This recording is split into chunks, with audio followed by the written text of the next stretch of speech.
All-Star voting's open, and PCA wants you to send him to Atlanta.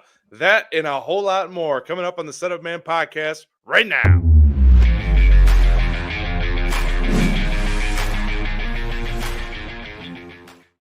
Welcome into the Setup Man podcast. I am Alex, and making his triumphant return, the prodigal son from paternity leave, Kyle Stanley, back with us today. Kyle, everyone happy and healthy on your end? Happy, healthy. Toddler is trying to claim her territory, biting, hitting, and the baby is good. So parenting. Everything. Yes.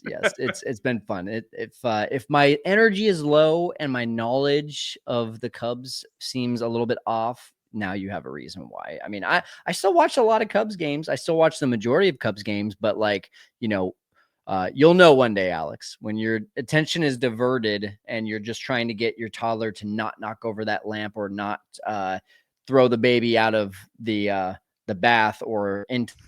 That's exactly why I may not know as much about what's been going on, but I'm excited. We had a good run here. Absolutely, and we're going to get into that and a whole lot more. But before we get into any of that, you, the audience, we would appreciate if you hit that like button, hit that subscribe button, and the little bell. So anytime we are doing something fun, a podcast, a live show, anytime Kyle's got some content coming out, you'll get that notification. Also, make sure to hit that subscribe button on Apple, Spotify, or wherever you get your podcasts. We are now doing series recaps, kind of a new format that we are trying out. So we appreciate all the support we can get on that. And we got a doozy to talk about. Cubs take 2 of 3 from the Nationals. Their quote-unquote easy stretch of 21 games is in the books. And Kyle, they won 16 of 15. Unbelievable. 16 of 21? It's late. Yeah, it's late. It's late. It's all good. Yeah, 16 of 21. Isn't that amazing, man? Like, I mean, we knew going into it that it was going to be this, okay, the first 41 games of the year, I think it was 41, are going to be like the craziest tough stretch that this team has ever seen to start a season.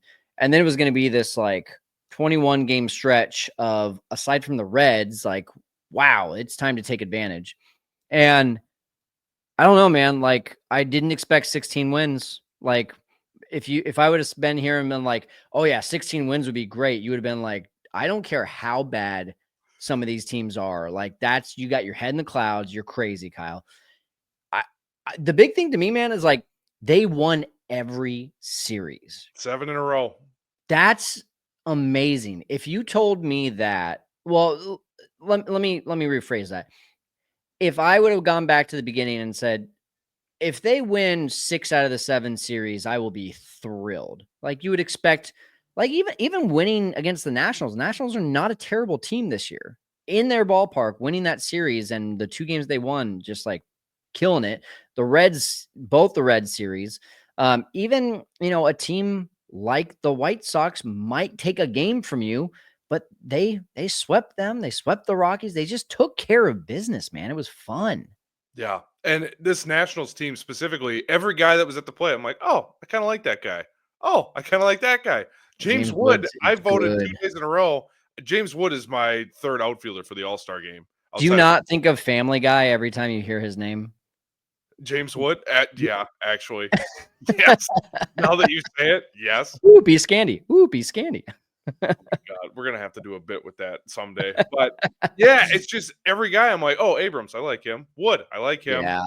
And Dylan Cruz, I like that guy. He's having a pretty rough season, but that was not an easy task. And as you said, game 1, 8-3 dub. Yesterday, Matthew Boyd took a perfect game into the 6th. They ended up losing that game, but he had a perfect game through 6. And then today, 7-1, no real stress. In fact, I had the thumbnail already prepped. Like I had my script. Yep, they're going to win. I had no worries. Theelbar got out of a jam and was just filthy, which brings us, speaking of Caleb Theelbar, brings us to we have a stat of the day today. Choir? Stat of the day. Courtesy of our friend Matt Posey. So nice, we're going to play it twice. You stole the words from me. Yeah. Per our friend of the show, Matt Cozy. The Cubs have 4 relievers who haven't allowed an earned run in over a month. Those pitchers are Chris Flexen, Drew Pomerantz. Those two haven't allowed a run all season. Yep. And then Brad Keller hasn't allowed a run since April 22nd, and Caleb Thielbar since April 30th. Sensational. It's unbelievable. We were ready to get rid of Theelbar a month ago. And that hook was Oh, dirty. disgusting. Dirty. What was that to Abrams? Like he had no chance. Knees No buckled, chance. and he literally just dropped his bat and shook his head like, yeah, he got me. Yep. That's Caleb Thielbar. Guys, April 15th, you're like, oh, this guy sucks. This guy sucks. I texted Zombro the other day because I don't know if you remember this, but when I interviewed him when we did our live before the season started, I asked him a question. I said, "What new Cubs addition will make the biggest impact on the pitching staff this year?" And he said Caleb Thielbar. And so I texted him. I was like, "Hey, remember when you said Caleb Thielbar was going to be the surprise?" And he goes, "I still think it's actually Brad Keller now." I'm like, "Yeah, but like a 38-year-old coming off of a mid-5s ERA, I thought you were high." Like, Yeah. there's no way he's having the most impact on the bullpen, and he has. And I would actually argue that he has had a bigger impact because the Cubs haven't had a reliable lefty in the bullpen for God knows how long, 3, 4, 5 years. I was trying to think of the last one. Is it Chafin? Has to be Chafin. that Yeah, that's a good summer call. of Andrew Chafin? Yeah. The sheriff. Yeah, 2021. Yeah, so that would have been 5 years ago, basically 5 seasons ago. That's insane. And now Yeah. they got 3 because Pomerantz has also looked really good. Yeah. And speaking of Pomerantz, so the Cubs seem to be going with this new philosophy of an Yeah. opener with Ben Brown and Colin Ray. So my big question to you is, do you think this strategy is going to hold up for the long term? Because Ben Brown's last start, they went with an opener. Then he dominated Cincinnati, going 6 innings, 9 Ks, only 1 walk, and gave up only 1 hit. So that's 2 base runners total for you math whizzes at home. And then Colin Ray tonight went 5 1/3, 5 hits, 1 walk, no earned runs. So with the bullpen being awesome and Drew Pomerantz being awesome, do you think that this is going to stick long term?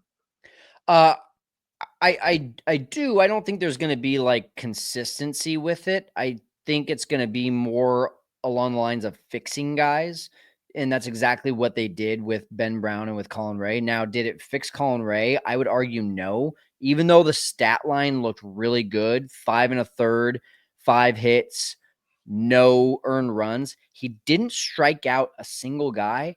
And all 20 balls that were put into play against him, 9 of them were hard hit balls. 45% of the balls put in play were hard hit balls, 95 miles an hour or above. He got really lucky today, is what I would say. So, did the opener fix it? No, it just, and for those that are like, why do they do an opener? The whole idea, right, is it's just one less time that your starting pitcher has to see the number 1, 2, 3, and typically 4 batters in a game, because that's the whole idea, right? Is like, we just want to not get to the top of the lineup a third time around with our starter, at least these kinds of starters. Ben Brown, the issue's been 2-pitch only mix. He had some pretty decent changeups as of recently, though. So that's been encouraging. And then Colin Ray has just been struggling. I guess where I was surprised is that they did an opener for Colin Ray, just because he's a veteran. So it's like, how much is that really going to help him? I don't know. Could you argue that he would have gone the same 5 innings of scoreless ball, and then Drew Pomerantz comes in, and then the bullpen comes in? I don't know. You can't like look at it that way. But Ben Brown actually said, "Hey, I get pretty amped up before the games." And that in these kind of situations for a young guy can hurt. So now he's starting again tomorrow against Tarek Skubal. Good luck. I mean, to me, like, you and I were kind of talking about it off air. Maybe it's just one of those games where it's just like, hey, it's Tarek Skubal. Like, doesn't matter if we have, healthy Shota Imanaga out there. Like, the odds are low on this one.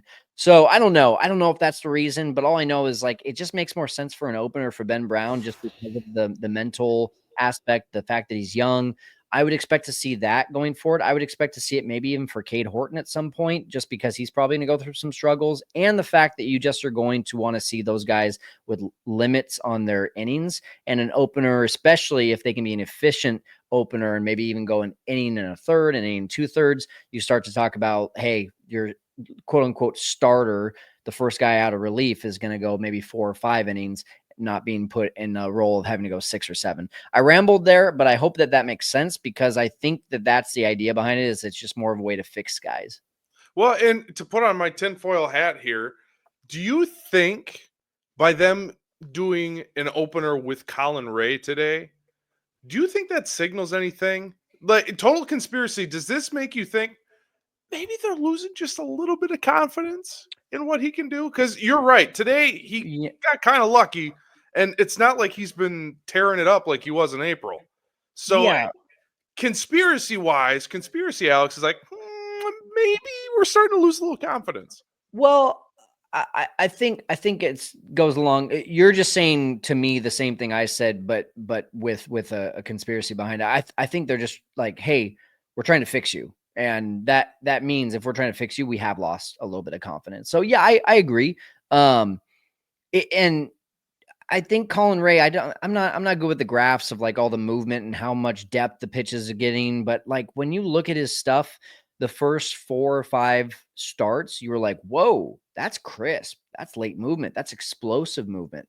The slider, sharp, the fastball running, like, whoa, that started at the hip, and then it ended up on the inside corner, Greg Maddux-esque. Now it's kind of like, okay, he's just really having to rely on location. You saw it tonight, 0 strikeouts. And that's just not the same. That to me, the last 3 or 4 outings that we've seen from Colin Ray, that's the Colin Ray that they signed for $5 million. The one for the first 4 or 5 starts where we were like, whoa, did we get a bargain? And so, that's baseball, right? Just all kind of evens out. But hopefully he finds some sort of middle ground here where it's like 95 on the fastball, a little bit of run, a little bit of the sharp break on the slider, and he can get some strikeouts, and he can go 5 innings, 2 runs, 6 innings, 3 runs. Like if he can be that kind of guy consistently, then and just avoid the blowouts, I'll take it. Sure. And I think there's a little bit of Javier Assad to his game. Like, you kind of at this point, we know what the peak was, and it's like, oh my goodness, this guy's all-star caliber. Okay, reality is set in a little bit. So now it's like more Javier Assad. You're going to get 5 innings, probably quality-ish, but you'll have those couple where it's like, oh boy, this guy doesn't have it today. It's pretty obvious.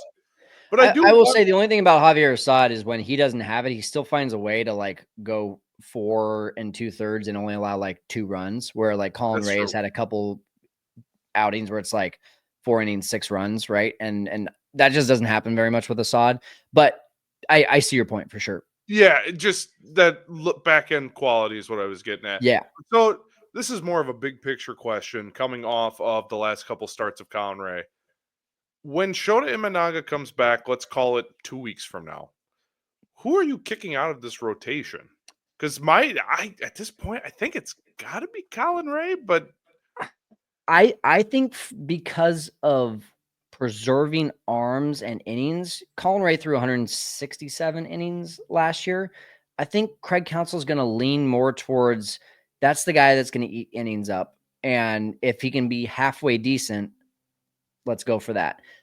And I think it's going to come down to some sort of Ben Brown and Cade Horton switching back and forth. I have zero sources on this. I have zero actual concrete evidence of any of this. It just feels like because Ben Brown is going to be on an innings limit innings limit, and so is Cade Horton. Look at how much they pitched already, combined with minors and majors. You can't expect that to happen every 5th day, or else they're gonna reach their limit by like July. So at some point, you have to be like, all right, we're playing for October, 4 or 5 games up in a division that is overperforming right now and probably won't be sustaining that.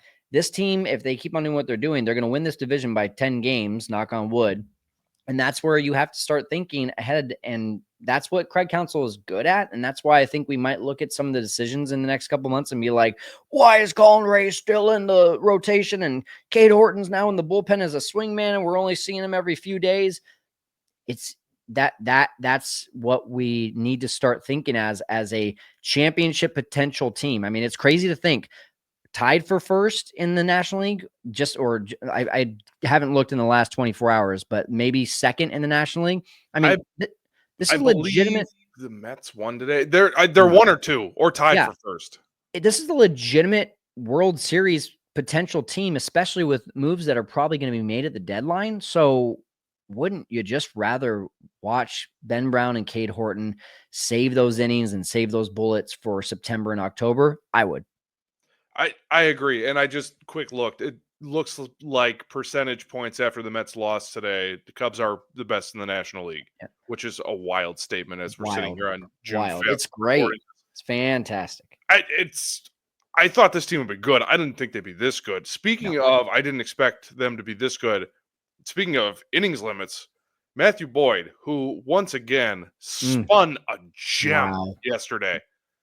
But the problem is he hasn't thrown more than 120 innings in years. Yeah. He's already at like 60, 70 innings. So this rotation feels really fragile because, as you pointed out, the young guys, there's going to be limits there. Colin Ray, he's going to eat innings, but what quality are those going to be? Who knows?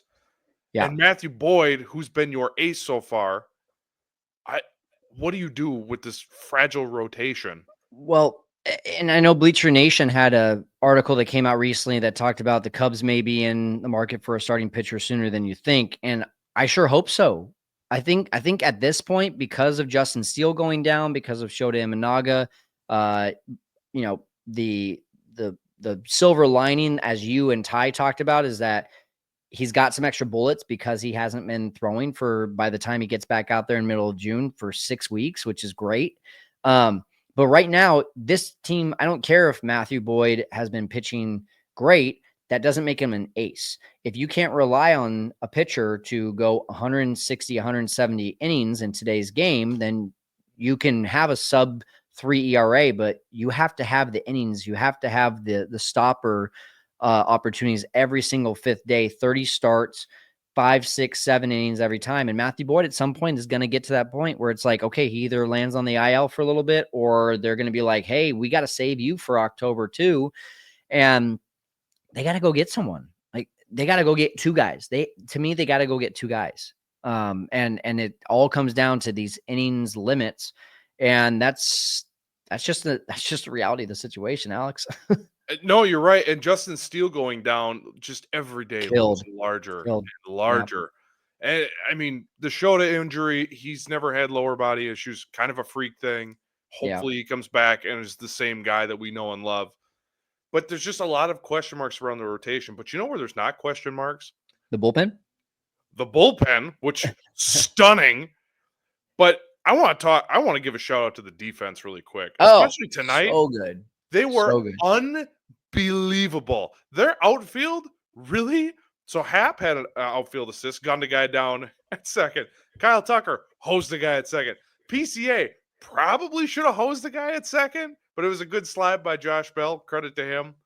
But, I mean, the infield defense since Matt Shaw's come back, he's been spectacular at third base. Swanson, we know, awesome. Horner, awesome. Michael Busch had a couple plays today. I was just like, God bless it, man. That guy's good. Even our pitchers are making plays. Colin Ray had a play today. It was like, where did that come from? Yeah. This defense is so good. I want to make sure they get the credit that they deserve for 30 seconds. For that first 35 games where we're just like, which guy is going to make the air to put us in hot water? And they still ended up record-wise doing really, really well during that time. But there was just those plays, right? The plays that just should have been made, or the ones that you were like, really good teams make that play. it was just a very hopeless feeling there for a while of like, yeah, we're playing well, but God, this defense is going to catch up with us. Well, it's been the opposite. Did you know, Alex, that this team is now 4th in defensive runs saved in all of Major League Baseball? 29 defensive runs saved. That's It's really good.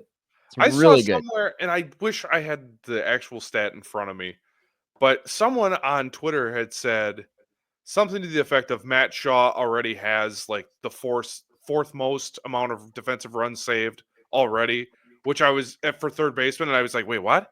No, that might not be accurate, so take that with a grain of salt. But it was something ridiculous, like he was doing really well defensively. I mean, the eye test backs that up. On Sunday, he had 2 ungodly picks that was like prime Arenado stuff. So I just wanted to spend 30 seconds on the defense because even tonight was just like, good Lord, man. Well, I think what I can tell you, I believe he was at a -3 outs above average when he went down, and now he's at a -1. And I mean, that's a pretty quick catch up. In regards to outs above average, it's tough to make up 2 full points in what, maybe 2 weeks. That's pretty tough. That's impressive. So maybe that metric was like in the last 2 weeks since he came back up. But regardless, still the improvement he's made has just been otherworldly. You know what I think it is, man? I don't think it's like a fundamentals thing. I don't even think with his swing it's a fundamentals thing. I think he just literally, it's a mindset thing. And I hate to get all like quirky and cheesy about that, but like that's exactly to me what I'm hearing from Matt Shaw when he's in post-game interviews, when he's playing the way that he is. I mean, everything that we saw when he was at his best last year in 2024 was line drives to right field. And then we saw it in a little bit of spring training before he got hurt. And then the season starts and he's just like, he's pulling everything and he's just flailing at pitches. And I think that just like, that showed me that this was a young kid that was trying to do too much and trying to prove like, oh, I can hit home runs, or, hey, I can play with the big boys. I can catch up to the 98-mile-an-hour fastball. And it's just like, dude, just do what you do well. And I think that send back down to AAA got his mind back to, this is what I'm good at. And he came back up and he just applied it to that. And I think that just carries over to defense. I think when you are confident, you just strut differently in all aspects of your game. And that's what he's doing.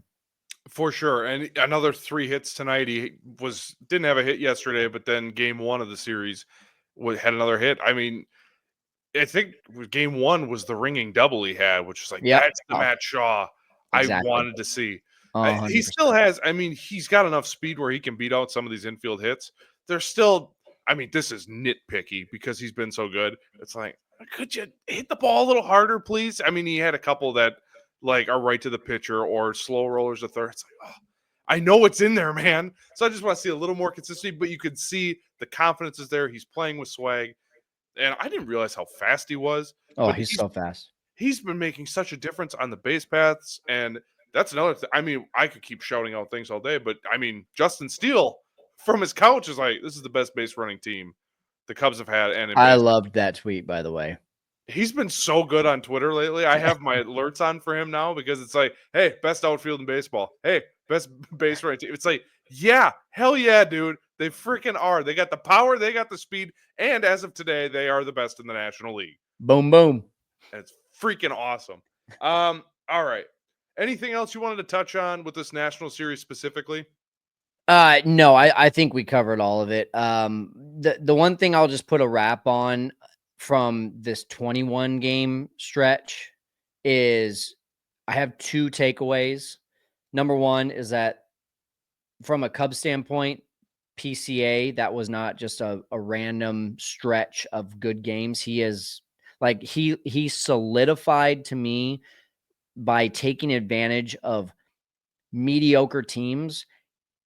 If you didn't know, going into this game, not including tonight's home run, his slash line in the last 20 games, 300 batting average, 333 on-base percentage, 588 slug, and 5 home runs. Add another one on there, 6 home runs in the last 21 games. He's incredible. And there's no slowing him down. He needs to, like you said in the opener, send this guy to the All-Star game. So that's one takeaway. The second one, not Cubs related, is that the Cardinals are for real. And now I'm worried about the Brewers. You unjinx them. It's your fault. It's 100% your fault. Of course, you. The team I hate most in all of sports, of course, gets hot because I open my stupid mouth. um, and I haven't even seen yet. Has the second Cardinals game gone final yet? Yes, so actually that was the they next lost. thing. Okay. Yes, so I have updated Cool. standings courtesy of ESPN. So Let's hear it. all right, so the Cubs currently best in the National League, number 1 in the NL Central at a record of 39-23.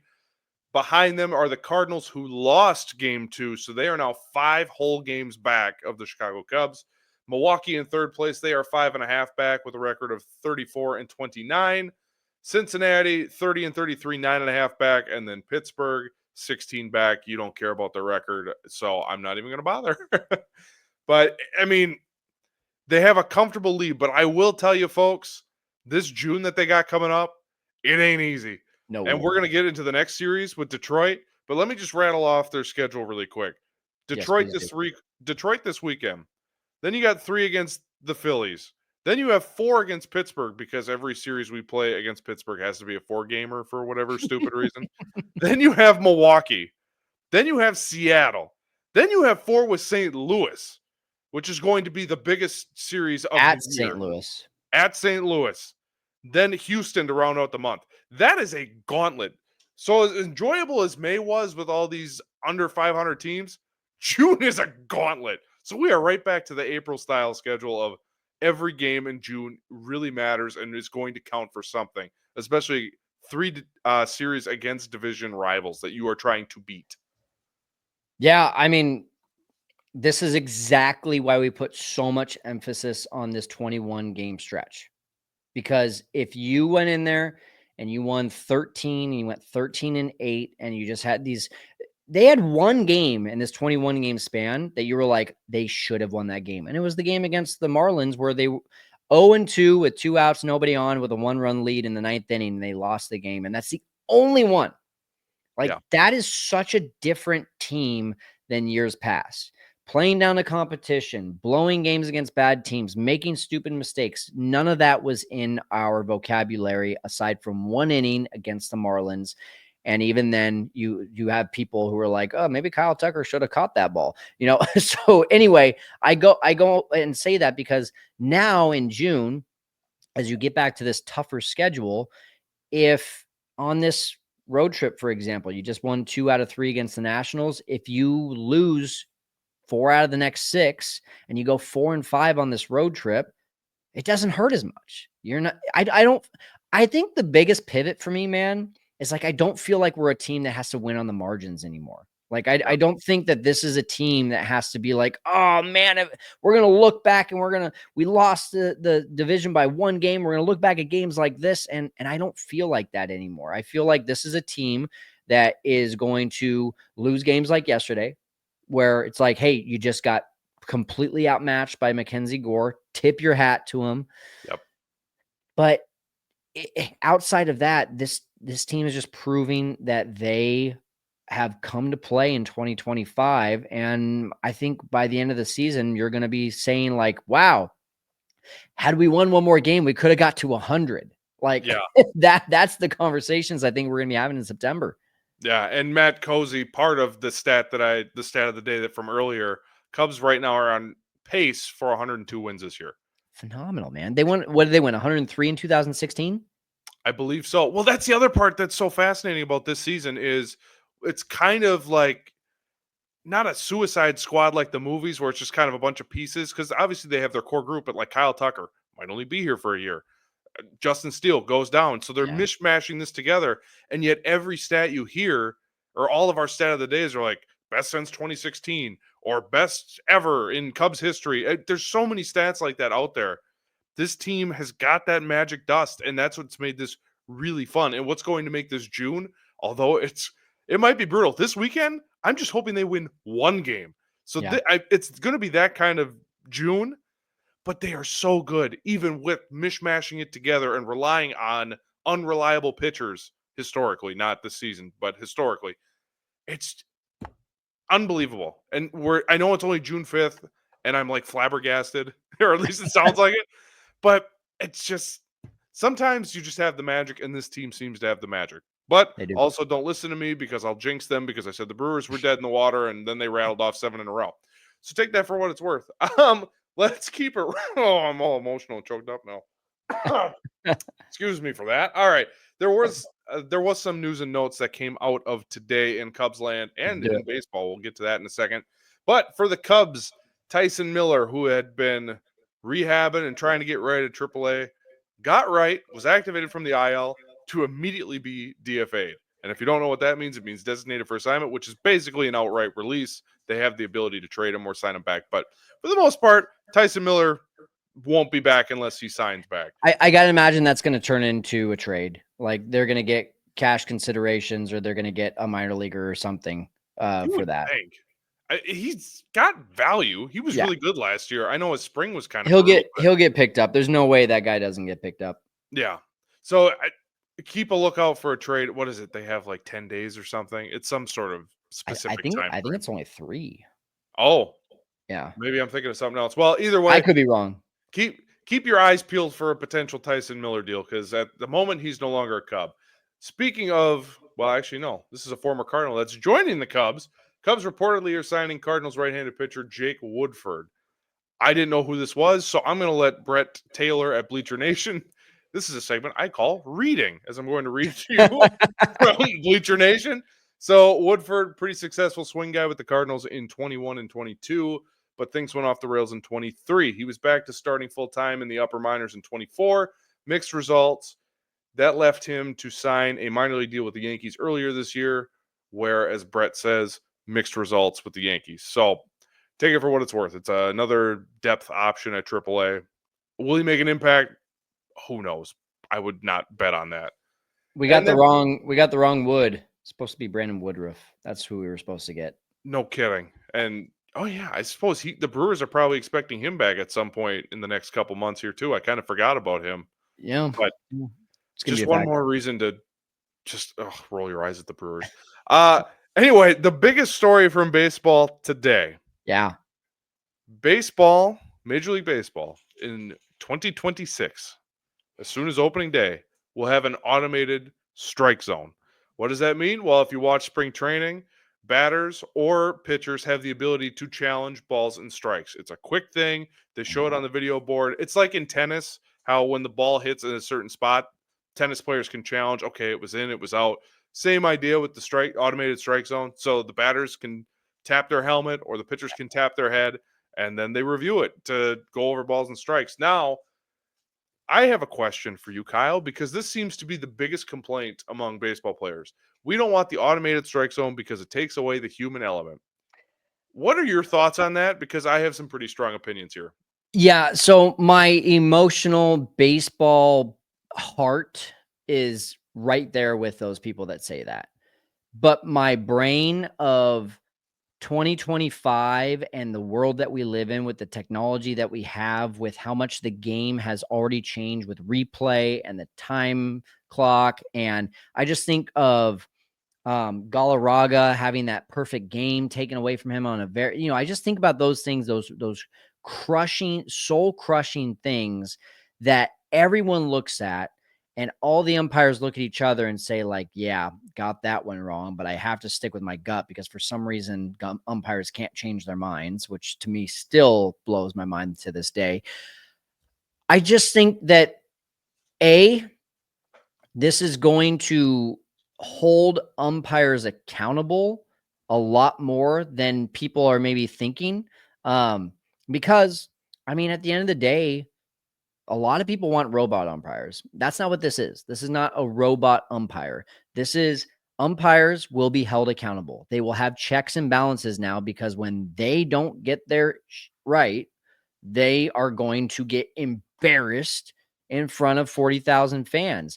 I mean, there was a video that came out the other day of an umpire who missed a call at home plate, and then they sent it to New York and they reversed the call, and you heard the umpire, the home plate umpire said, God, I saw that too. And he was pissed at himself. And that's the stuff that you're going to see. And you're going to see better games called. You're going to see Laz Diaz probably fired. Sorry, I didn't mean to go there. I mean, like literally, dude, I think this will have more benefits than negatives. But like, yeah, I already miss the Bobby Cox, the Lou Pinellas, the Joe Madden, all that, all of the guys getting thrown out for just arguing with umpires. That was a part of the entertainment of the game. And for a sport that gets a lot of crap about being boring, it does make it a little bit more mundane. So there needs to still be some human element. So just don't go all the way robot. Don't go full robot on me, Alex. Sure. And that I'm glad you phrased it that way and framed it in that light, because I keep hearing from experts and other podcasts, well, we don't want to lose the human element. Really? Not all of it? Because I see clips on TikTok and Twitter almost every other day about, oh, look at this call that this umpire made. And there's a strike called 4 feet into the other batter's box. Did you see Laz Diaz's 2 days ago? Yeah, it was brutal. And no, we want to keep that because that's the human element. It doesn't make sense. I've seen enough ball players, even when I played in high school, not at this level where there's millions of dollars at stake, that complain about strike zones and are yelling at the umpire. Wouldn't you want the opportunity? Just, it's a quick tap of the helmet. Yeah. They take a look at it quick. Oh, you know what? I got that wrong. Okay. Counts 1-1 instead of 0-2. Yeah. I don't understand this hell-bent mentality on we need to make sure the humans. Okay, great. But if Laz Diaz or Angel Hernandez or name a bad umpire is out there and he's calling balls that bounce 4 times before the way the play strike. I mean, Dansby in the last week has had 4 close calls that he's complained about. Yeah. Don't you think he would just like to tap his helmet one time? It takes 20 seconds.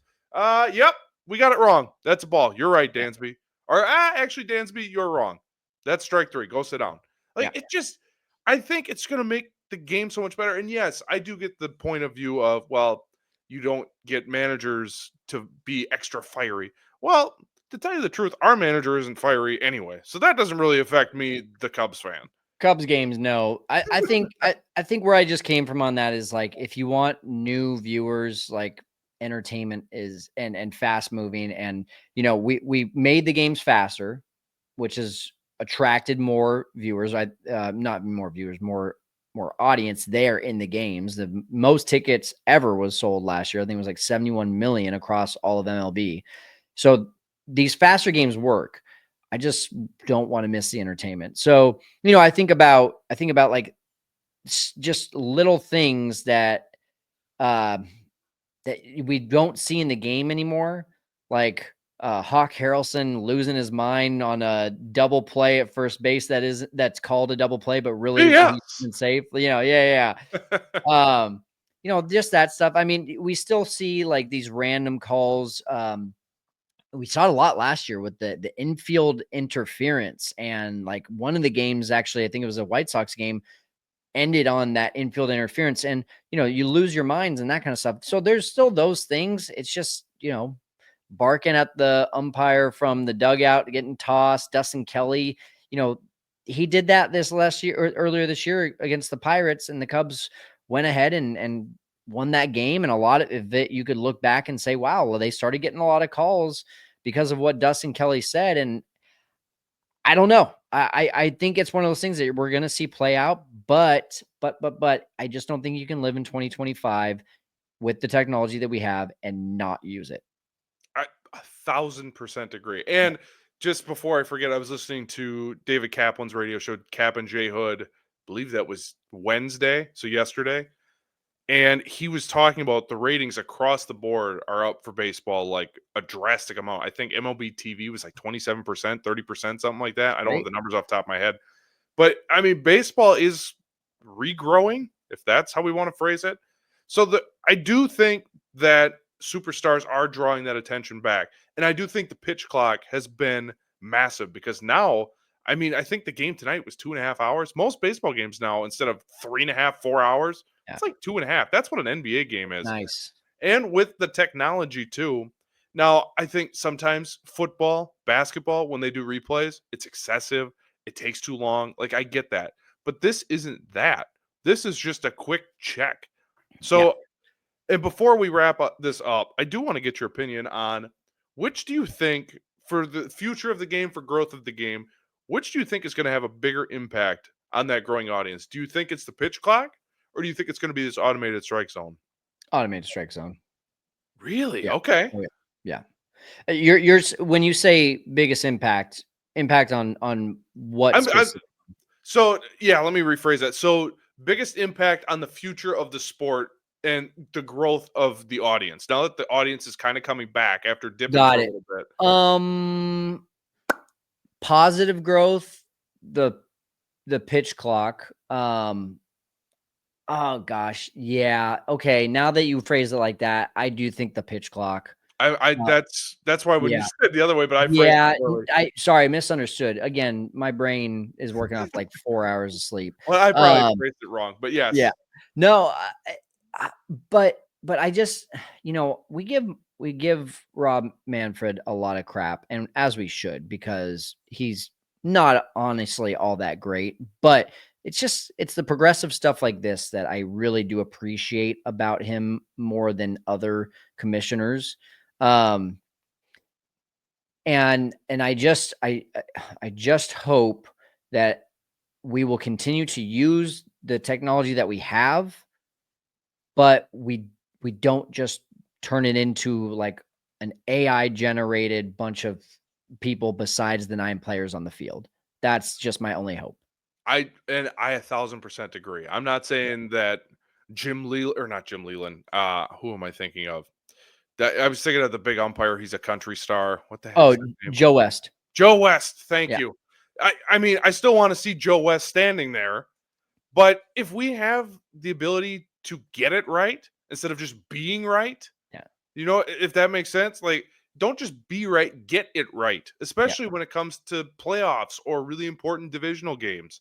Like, say there's a close call against Milwaukee or St. Louis, we have the technology. Why not just fix it? Yeah. Why not get it right? So, no, I'm with you. I do think the pitch clock, as much as I think Rob Manfred is a total buffoon, I will give him credit because the pitch clock has revolutionized the sport. For as much as a lot of these pitchers, we don't want that. The games are so much more enjoyable to Yeah. go to, B, to watch at home. I'll give him credit for that. As much as I dislike him especially for calling the World Series a hunk of metal, the World Series trophy a hunk of metal, I still think he's a buffoon. But the fact that he is trying different things to increase the audience of the game and to get baseball back to being more fun, hats off. I will The fact that we could literally play PCAs inside the park home run 6 or 7 times between one pitch to the next Yes. from games before 2023 makes those games almost unbearable to Oh, watch. I don't know. Unbearable. I don't know if you remember this. I believe it was 2017 Cubs NLCS against the Dodgers. There was a pitcher by the name of Pedro Baez. Oh, yes. There are tons of videos out there showing like Altuve hitting his inside the park home run. Like what, 4 times he rounded the bases before a pitch is thrown? I hated that Oh, guy. dude, that guy was the worst. Oh, it was like 90 seconds between every pitch. It's like, Every no. time. Yeah. There was an announcer because they were talking about it on some podcast I was listening to, and they played a clip. I believe it was the Cardinals broadcast team. There was a pitch violation. It's like, oh, that's the first one this year or whatever. Pitchers have adjusted. Batters Yeah. and pitchers will adjust to the automated strike zone.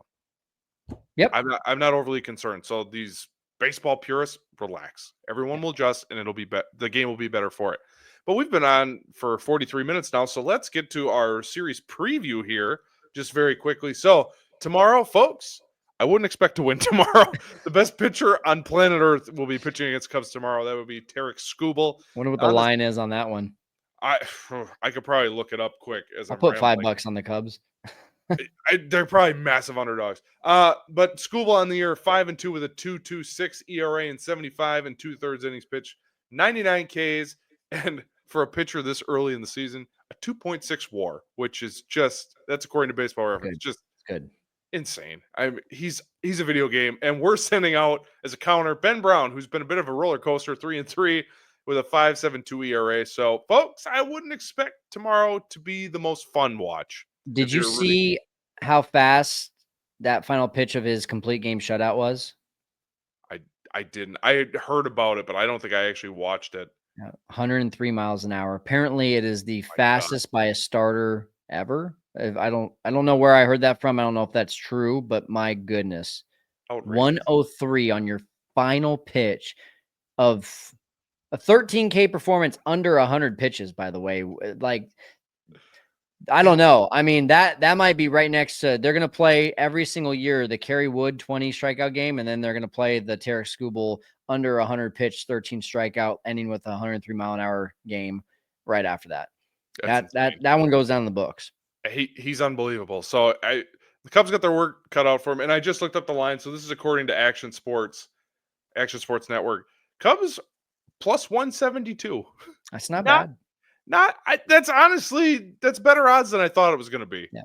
So anyway, they're going to have an uphill climb. And I won't put $5 on it. Yeah, that one's going to be a tough one. But game 2, a little better matchup. So Jameson Taillon will be going to the hill for the Cubs, 5-3 on the season with a 3.76 ERA, going against Kiter Montero. I don't know if I'm saying that right, but Montero on the season, 2-1, a 4.02 ERA and 40 and a third innings pitched, only 26 strikeouts. So I think if they get one game, it's going to be game 2, because Sunday they also will have their work cut out for them. Jack Flaherty will be going for the Tigers.